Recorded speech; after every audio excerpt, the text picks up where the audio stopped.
కార్తీక పురాణము. వశిష్ఠుడు జనక మహారాజుకు కార్తీక పురాణాన్ని ఇలా వివరిస్తున్నాడు. 5వ అధ్యాయము వన భోజన మహిమ. ఓ జనక మహారాజా, కార్తీక మాసంలో స్నాన దాన పూజానంతరమున శివాలయంలో కాని విష్ణు ఆలయంలో కాని శ్రీమద్ భగవద్గీత పారాయణాన్ని తప్పకుండా చెయ్యాలి. అలా చేసిన వారి సర్వ పాపాలు నివృత్తి అవుతాయి. ఈ కార్తీక మాసంలో కరవీర పుష్పాలు శివకేశవులకు సమర్పించిన వారు వైకుంఠానికి చేరుకుంటారు. భగవద్గీత కొంతవరకు పఠించిన వారికి విష్ణులోకం ప్రాప్తిస్తుంది. కడకందలి శ్లోకంలో ఒక్క పాదమైనా కంఠస్థం చేస్తే విష్ణు సాన్నిధ్యాన్ని పొందుతారు. కార్తీక మాసంలో పెద్ద ఉసిరికాయలతో నిండి ఉన్న ఉసిరి చెట్టు కింద సాలగ్రామాన్ని ఏదోచితంగా పూజించి విష్ణుమూర్తిని ధ్యానించి ఉసిరి చెట్టు నీడను భోజనం చెయ్యాలి. బ్రాహ్మణులకు కూడా ఉసిరి చెట్టు కిందే భోజనం పెట్టి దక్షిణ తాంబూలాలతో సత్కారం చేసి నమస్కారం చెయ్యాలి. వీలును బట్టి ఉసిరి చెట్టు కింద పురాణ కాలక్షేపం చేయాలి. ఈ విధంగా చేసిన బ్రాహ్మణ పుత్రునకు నీచ జన్మపోయి నిజరూపం కలిగింది అని వశిష్ఠుల వారు చెప్పారు. అది విని జనక మహారాజు, మునివర్య, ఆ బ్రాహ్మణ యువకుడికి నీచ జన్మ ఎందుకు కలిగింది? దానికి గల కారణమేమిటి అని ప్రశ్నించగా వశిష్ఠుల వారు ఈ విధంగా చెప్పడం ఆరంభించారు. కిరాత మూషికములు మోక్షాన్ని పొందడం. రాజా, కావేరీ తీరమందు ఒక చిన్న గ్రామంలో దేవశర్మ అనే బ్రాహ్మణుడు ఉండేవాడు. అతనికి ఒక పుత్రుడు ఉన్నాడు. అతని పేరు శివశర్మ. శివశర్మ చిన్ననాటి నుంచి భయభక్తులు లేక అతిగారాభంగా పెరగడం వల్ల నీచ సహవాసం చేసి దురాచారపరుడై మెలుగుతూ ఉండేవాడు. అతని దురాచారాలను చూసి ఒకనాడు అతని తండ్రి కుమారుణ్ణి పిలిచి, బిడ్డా, నీ దురాచారాలకు అంతు లేకుండా ఉంది. నీ గురించి ప్రజలు పలు విధాలుగా చెప్పుకుంటున్నారు. నన్ను నిలదీసి అడుగుతున్నారు. నీ వల్ల కలిగే నిందలకు సిగ్గుపడుతూ నలుగురిలో తిరగలేకపోతున్నాను.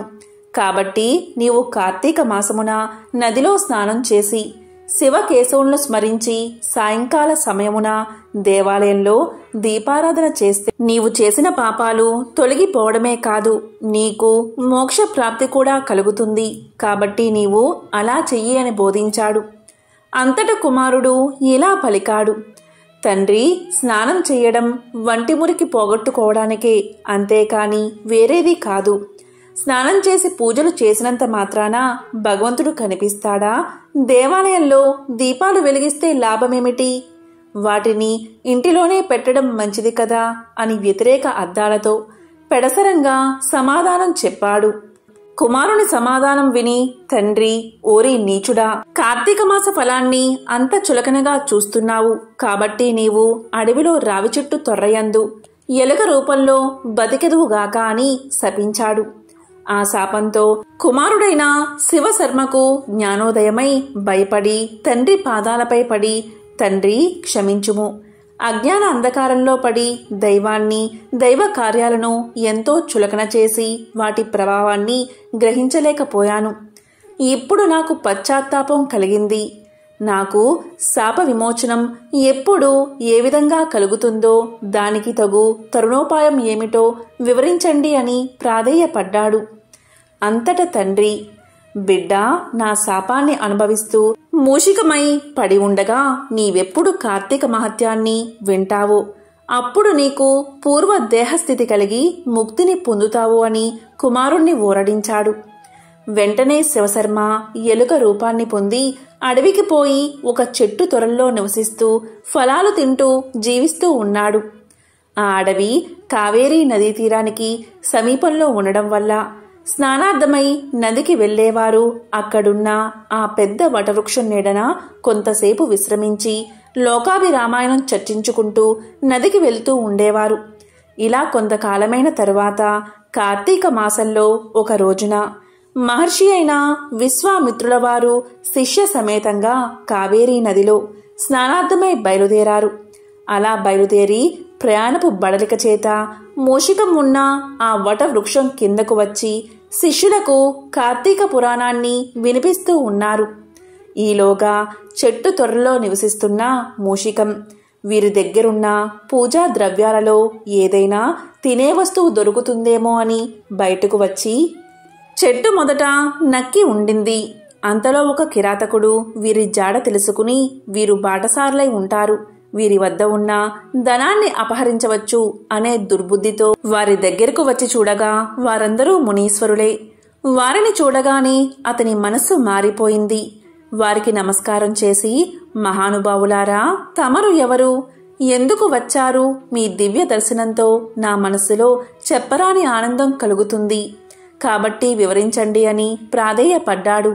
అంత విశ్వామిత్రుల వారు ఇలా పలికారు: ఓయి కిరాతక, మేము కావేరీ నది స్నానార్థమై ఈ ప్రాంతానికి వచ్చాము.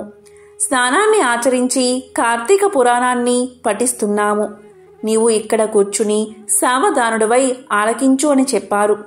అప్పుడు కిరాతకుడు కార్తీక మహత్యాన్ని శ్రద్ధగా ఆలకిస్తూ ఉండగా తన వెనుకటి జన్మ వృత్తాంతమంతా జ్ఞాపకం వచ్చింది.